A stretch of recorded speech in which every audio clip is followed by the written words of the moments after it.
Welcome to our channel. நம்ம சேனலில் ஆசிரியர்கள் பயன்பெறும் வகையில் அவ்வப்போது முக்கிய அறிவிப்புகளையும் அரசு தரப்பில் வெளியிடுகின்ற சலுகைகளையும் உத்தரவுகளையும் விதிமுறைகளையும் தொடர்ந்து அப்டேட் பண்ணிகிட்ருக்கோம். அது மட்டுமல்லாமல் ஆசிரியர்களுக்கான சிறப்பு தகுதி தேர்வில் டேட் தேர்வில் தேர்ச்சி பெறுவதற்கான தேர்ச்சி மதிப்பெண்கள், அவர்களுக்கான வெயிட்டேஜ் மதிப்பெண்கள், அவர்களுக்கான தேர்ச்சி சதவீதங்களை குறைக்க வேண்டும் என்ற கோரிக்கைகளை பற்றிய தகவலை கொடுத்துட்ருக்கோம். அதேபோல் இன்றைய தினம் சிறப்பு டெட் 2026 ஆசிரியர்களுக்கு பாஸ்மார்க் பற்றிய 3 முக்கிய தகவல். சிறப்பு டெட் 2வது தாள் தேர்வில் தமிழ், ஆங்கிலம், கல்வி, உளவியல் ஆகிய பகுதிகளில் வினாக்கள் மிகவும் கடினமாக இருந்ததாக தேர்வு எழுதிய ஆசிரியர்கள் கூறினர். டெட் தேர்வில் தேர்ச்சி பெற பொது பிரிவினர் 150ற்கு 90 மதிப்பெண்களும், பிசி, பிசி முஸ்லீம், எம்பிசி, டிஎன்சி, மாற்றுத்திறனாளிகள் 75 மதிப்பெண்களும், எஸ்சி, எஸ்டி அருந்ததியினர் 60 மதிப்பெண்களும் பெற வேண்டும் என்பது குறிப்பிடத்தக்கது. 2026ஆம் ஆண்டு ஜூலை மாதம் ஆசிரியர்கள் சிறப்பு தகுதி தேர்வு எழுதிய அனைத்து ஆசிரியர்களும் தங்களுக்கு கேட்கப்பட்ட வினாக்கள் கடினமாக இருந்ததாக கூறி தங்களுக்கான தேர்ச்சி மதிப்பெண்களை குறைக்க வேண்டும் என்றும் பல்வேறு ஆசிரியர்கள் சங்கங்கள் தரப்பில் கோரிக்கைகளை முன்னிறுத்தி வருகின்றனர். இதற்கிடையில் தேர்வு முடிவுகளை வெளியிடுவதில் இடைக்கால தடை உத்தரவு பிறப்பிக்கப்பட்டுள்ளது.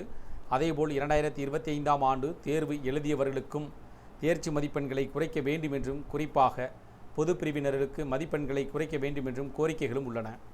தமிழகம் முழுவதும் பட்டதாரி ஆசிரியர்களுக்கான சிறப்பு டெட் 2வது தாள் தேர்வு நடைபெற்றது. 1,61,000 பேர் பங்கேற்றனர். இந்த தேர்வு கடினமாக இருந்ததாக பட்டதாரி ஆசிரியர்கள் தெரிவித்தனர். மத்திய அரசின் இலவச கட்டாய கல்வி உரிமைச் சட்டத்தின்படி 1 முதல் 8ஆம் வகுப்பு வரை பணியாற்றும் ஆசிரியர்கள் தகுதி தேர்வில் தேர்ச்சி பெறுவது கட்டாயமாக்கப்பட்டுள்ளது. இடைநிலை ஆசிரியர்கள் முதல் தாளிலும், பட்டதாரி ஆசிரியர்கள் 2ஆம் தாளிலும் தேர்ச்சி பெற வேண்டும். புதிதாக ஆசிரியர் பணியில் சேர்பவர்கள் மட்டுமின்றி ஏற்கனவே பணியில் உள்ளவர்களும் டெட் தேர்வில் கட்டாயம் என உச்சநீதிமன்றம் தீர்ப்பு வழங்கியுள்ளது. 2028ற்குள் தேர்ச்சி பெற வேண்டும் என காலக்கெடுவும் நிர்ணயிக்கப்பட்டுள்ளது. பணியில் தொடரவும் பதவி உயர்வு பெறவும் டெட் தேர்வில் தேர்ச்சி பெறுவது அவசியமாகும். உச்சநீதிமன்ற உத்தரவை தொடர்ந்து பணியில் உள்ள ஆசிரியர்களுக்கு சிறப்பு டெட் தேர்வு நடத்த தமிழக அரசு நடவடிக்கை எடுத்தது. அதன்படி இடைநிலை ஆசிரியர்களுக்கான சிறப்பு டெட் முதல் தாள் தேர்வு ஜூலை 4ஆம் தேதி நடைபெற்றது. இந்த தேர்வை 59,000த்திற்கும் மேற்பட்டோர் எழுதினர். தேர்வு கடினமாக இருந்ததாக பெரும்பாலான ஆசிரியர்கள் தெரிவித்தனர்.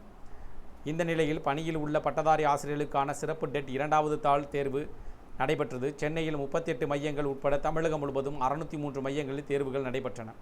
2வது தாள் தேர்வு எழுத 1,68,000 பேர் அனுமதிக்கப்பட்ட நிலையில் 1,61,000 பேர் தேர்வு எழுதியுள்ளனர். வருகை பதிவு 95.95%. அனைத்து மையங்களிலும் தேர்வு சுமூகமாக வெளிப்படைத்தன்மையாகவும் நடைபெற்றதாக கூறப்பட்டது. இதன் மூலமாக அவர்களுக்கு வழங்கப்படுகின்ற மதிப்பெண்களை குறைக்க வேண்டும் என்று தொடர்ந்து கோரிக்கைகளை முன்வைத்து வராங்க.